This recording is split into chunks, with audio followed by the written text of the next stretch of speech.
उदल उदल गया है पैस गादर में कौड़ी वसूल करने के लिए।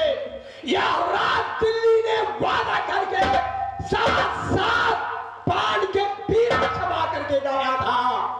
आज एक हफ्ता बीत चुका है, अभी तक नहीं आया।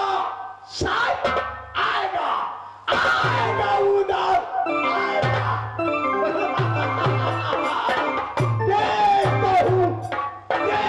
देखता हूँ रे तो यहाँ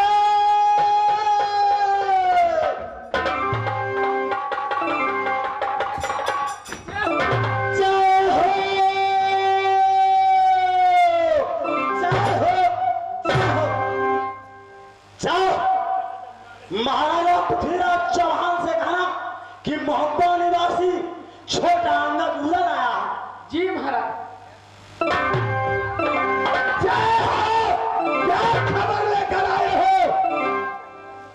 महाराज अपने बंगला पे उदय चंद रुदल महाराज आया है। अच्छा उदल आया है जी।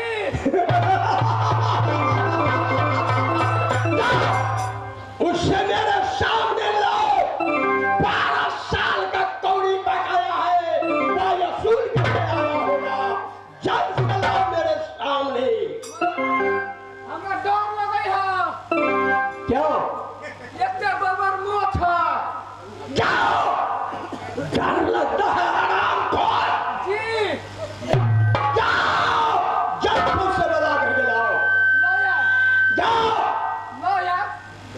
जाएगा कि नहीं? जी जाए महाराज।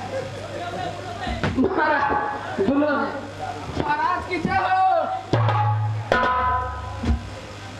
किराना हुआ रे खिखिरवा। महाराज आपका जो हमारे महाराज है ना, आपका वही बंगला में बुलाया है। चलो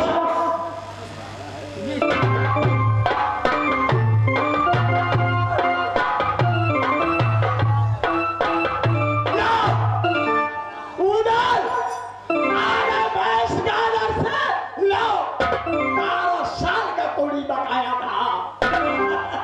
लाओ। 22 गादरा मैं नहीं गया हूं। क्या कहा? इसलिए कि 22 गादरा से मेरा कोई दुश्मनी नहीं है। 22 गादर नहीं जाऊंगा। 22 गादर से कोई दुश्मनी नहीं है। यह रात दिल्ली तक है। क्षत्रियों लोगों को हर साल में जुटानी होते हैं, मीटिंग होते हैं। यह भरी हुई मीटिंग में तुमने पान के पीरा चावा था। उस समय पान के पीरा से तुम्हें दुश्मनी था और 22 गादर से दुश्मनी नहीं। उस समय उदल शराब पिया था, रात गया तो बात गया। मैं समझ गया, सुन रहा था कि उदल है मरवाना। आज मैं देख रहा हूं या चौरा के सामने उदल एक 22 गादर से डर रहा है। तेरे नाम पर चले जाओ मेरे सामने से दूर हो जाओ, दूर हो जाओ।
सहोदर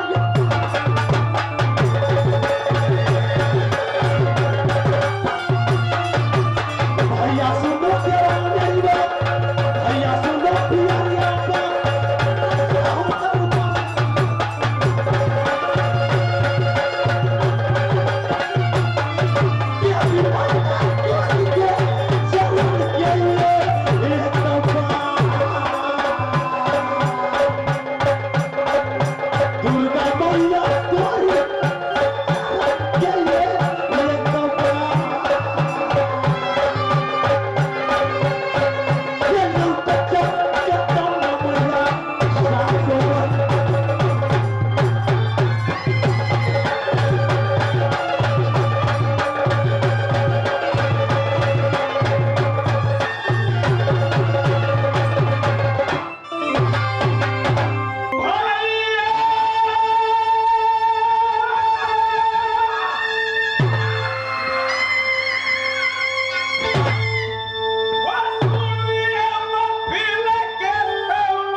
ठीक है भैया जी, मैं कैसे सुना सकता हूँ।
उसी देश का प्रजा खुशी सही में मेरा 22 गाजर को जनता जय जय मनाता है।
पिताजी के बंगले पर चलो, क्योंकि पिताजी को मैं प्रणाम करूंगा।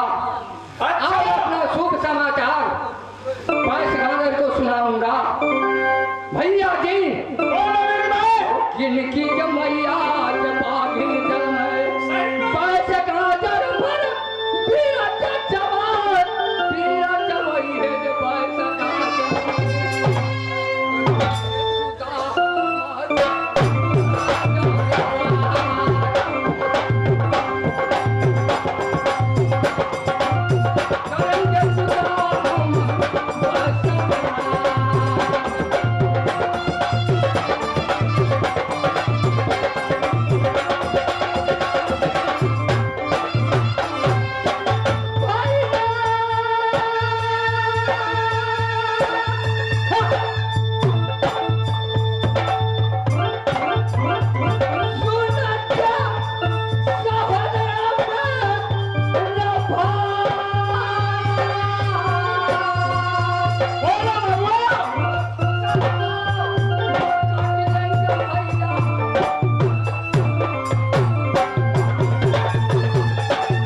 पर ठीक है